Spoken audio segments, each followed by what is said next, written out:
alien who commits a crime be turned over to ICE and deported. It's too many incidents of them committing a crime, murder, and then being released back into our system. There's an article out there, it's over 30,000 that were released last year, and some of that count was murderers being released back into our system. This is insane.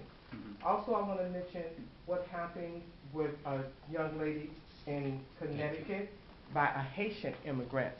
You know, we're not here to play the race card. We're not here saying all illegal immigrants are Latino. There's not. It's all nationality, and it needs to get out there. This person was from Haiti, and he came here and committed a crime. He was in prison for 17 years, and once he was released, he went to Connecticut. I don't know, you know, his business there, but while he was in Connecticut, he murdered this young lady. She was a nurse, and that's unfair. Again, we want to put the word out there. It's not, we're not saying it's Latinos. It's illegal immigrants, period, regardless of the color of their skin. This has got to stop. We need these laws enforced, and as American citizens, we want to be protected. Yes. And next, Mike would like to say a few words. Yeah, I'd like to just say that I'd like to reinstate 287G and continue the PEP program. And I'd also like to say that in Texas, there's something like 2,900, 3,000 murders by illegals since '08. Now that's just in Texas. I can't remember, it's either 400,000 to 600,000 criminal arrests in Texas, all illegal aliens. So I'm sure that those statistics would fit perfectly into California here. So we're having an epidemic, we're having a crime spree in the United States with illegal aliens. And for your boss to say, well, we're going to draw back, we're going to discontinue 287G is complete nuts. And I don't, your boss isn't crazy, is she? Well, she's not I'm crazy, sure she's sir. not. He can't But- comment. Right, but all I'm saying is you have to do something. Something has to be done. Stop drawing back and start pushing forward. All of us have to do it. We have to do it. You have to do it. Your boss has to do it. Everybody has to do it. Now I'm done. And then next, Rue would like to say a few words. Yes, the head sheriff, McDonald, released information that crime statistics are up considerably since the release of all these illegal aliens and changing of felonies to misdemeanor status. That just came out yesterday. So again, to reinforce the point, we would like to see 287 reinstated, but at the very minimum, we would need to see PEP continued. It's very important to all citizens, whether the color, the religion, any of this. It affects us all. Thank you. And then Jackie would like to say a few words. Yes, I would also like to see the 287G program return, but if not, I'd like to see a positive vote from her for the PEP program. And I also want to mention that even the illegal immigrant community is affected by criminal aliens. Here's a 3-year-old toddler that was out in front of his apartment building with his mother, and a fellow that lived in the apartment building was leaving for work, backed out, didn't pay attention to where he was going, and he ran over the little boy and killed him. And he had a blood alcohol level and had prior DUIs. And he tried to, it was like a hit and run situation, tried to leave the scene of the accident, and the mother stepped in front of the car and said she was going to kill him. Told him she was going to kill him if he drove off.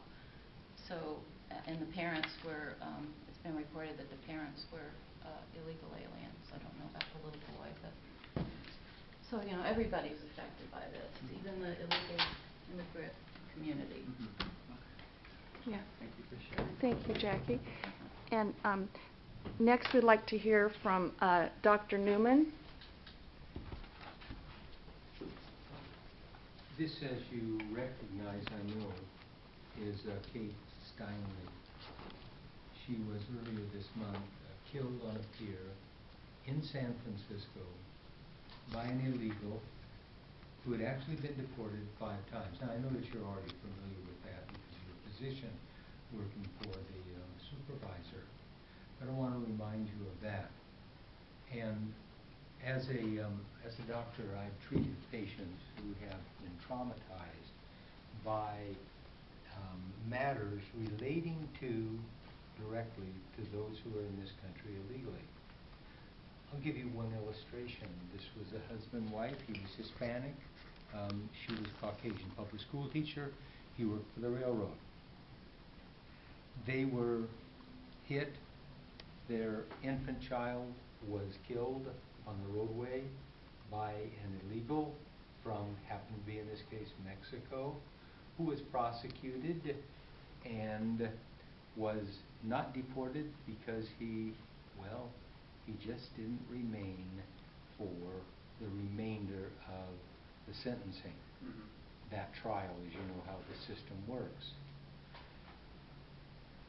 It seems as though we have to have a personal experience with reality before it becomes important to us. I've had a number of those kinds of patients in the past. I am concerned about the security of our country by allowing illegal, especially the criminal element. We don't need the criminal element here in this country. So it concerns me greatly when the sheriff of this county is providing a list to the Board of Supervisors to remove more than 350 felony offenses. That's more than 350. Some of them have to do with looting, grand theft auto, embezzlement, mortgage fraud, and on we can go. Now, those aren't at all important to a non-victim. But when I become a victim, my relatives become a victim, my neighbors become a victim, my fellow church members become a victim, I somehow catch on that something's going on in this country, that those who are elected to protect us are not doing so. And in fact, they are aiding and abetting the criminal element through a sanctuary county or sanctuary city. It's way too expensive for the decent tax-paying citizens to get this, in quotes, cheap labor that Americans won't do. Americans will do it. I did it. I grew up on a farm. I worked the fields. I picked beans that are 6 feet in height, no circulation, water in the ditches, humidity approaching 100%. It was miserable. But the beauty of that, and picking watermelons and cantaloupe and squash and so on, the beauty of it was it said, Robert, go to college, go to college, go to college. And I did. My wife and I persevered by getting both of us an advanced education. And it works well. As you already know, or you wouldn't be in this position. It's through education we gain access. It's not through fast food restaurants and hotel services, maid services in hotels. But those positions have always been filled by young Americans who are aspiring beyond that, or they remain on that level if they choose employment-wise. Reinstate, please tell your boss, reinstate 287G.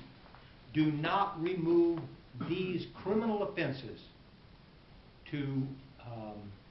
from potential referral to ICE.